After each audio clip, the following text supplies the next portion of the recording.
Hi, my name is Keith Hill. I will be presenting for Group 6 today.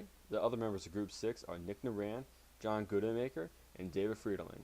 Today, we will be presenting our data visualization project on Pokemon.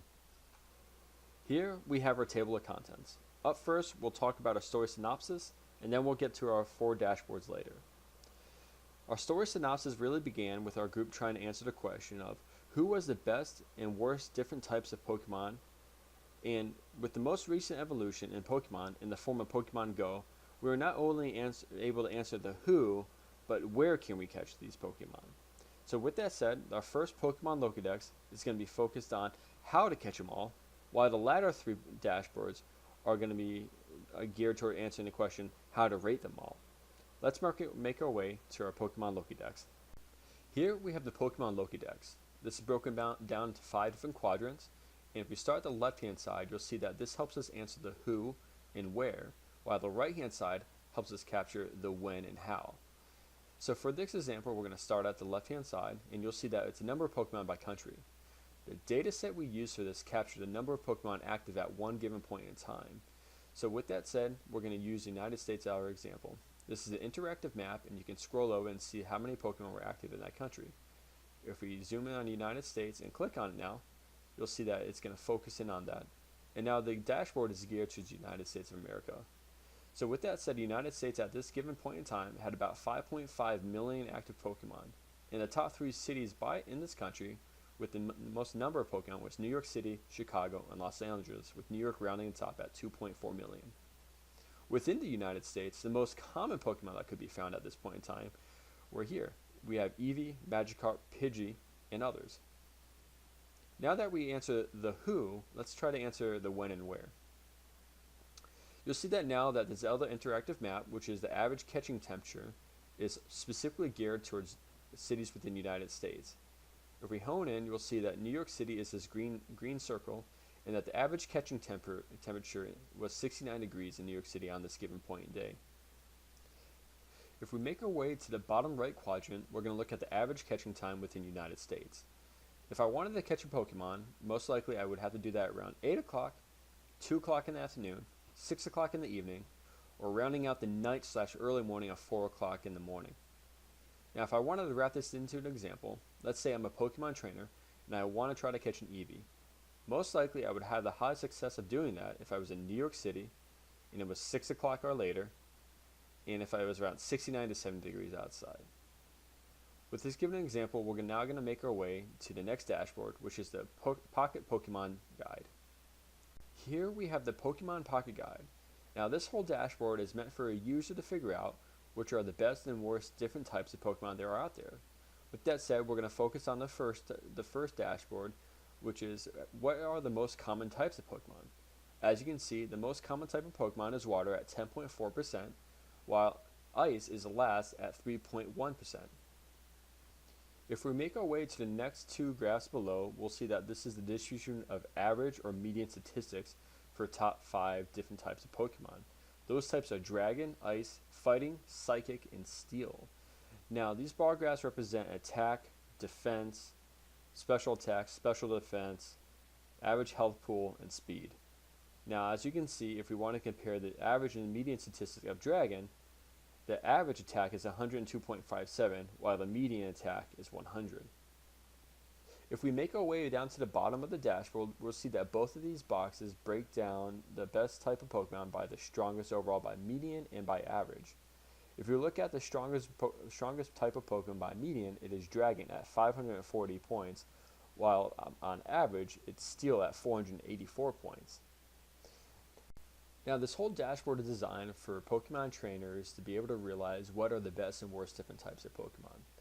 Now, we created a tool that helped Pokemon trainers quickly realize this with a visual tool, which is on the right-hand side, which is our guide selector.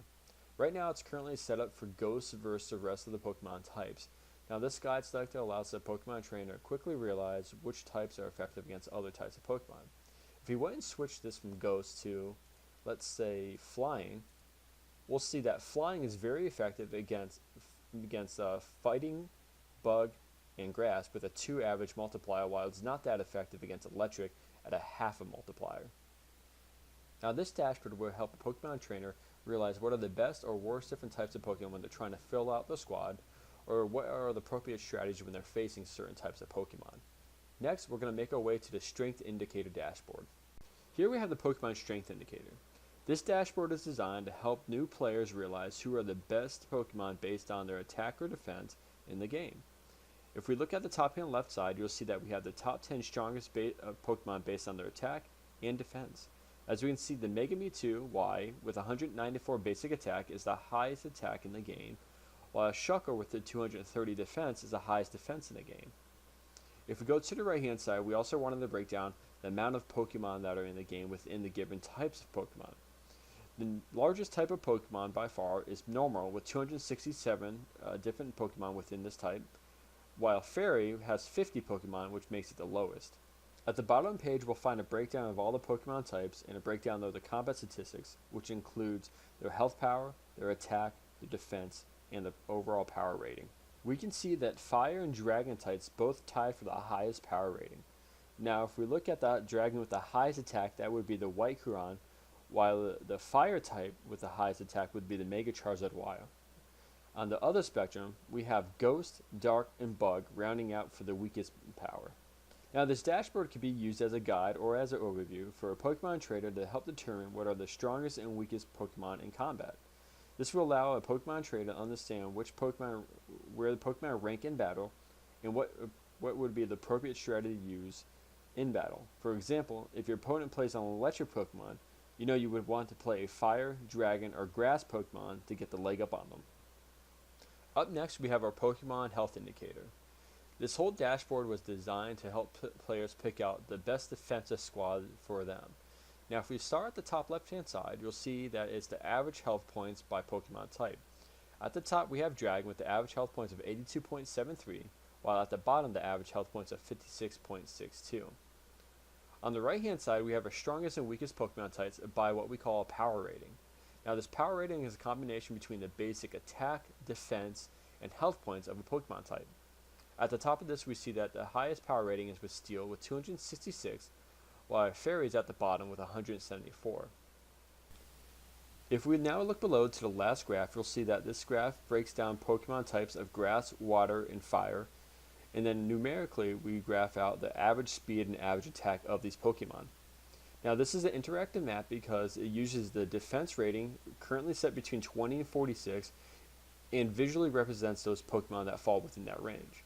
Now, let's say I wanted a Pokemon with a higher defense rating than this. I'll bring this up to, let's say, 123, and then I'll move this to, let's say, 85. Now, this visually shows me which Pokemon fall within that range. Now, to use this as an example, a Pokemon trainer who wants a defensive team can come in here and figure out which defensive Pokemon best fit their strategy based on the rating that they want. In this dashboard as well, instead of defense, it could be easily manipulated to include attack. So this could be a very versatile tool for Pokemon trainers. This brings us to the end of our presentation, and I want to thank you for listening to this presentation about our dashboard. If you have any questions or comments, please leave them in the comments box below, and have a nice day.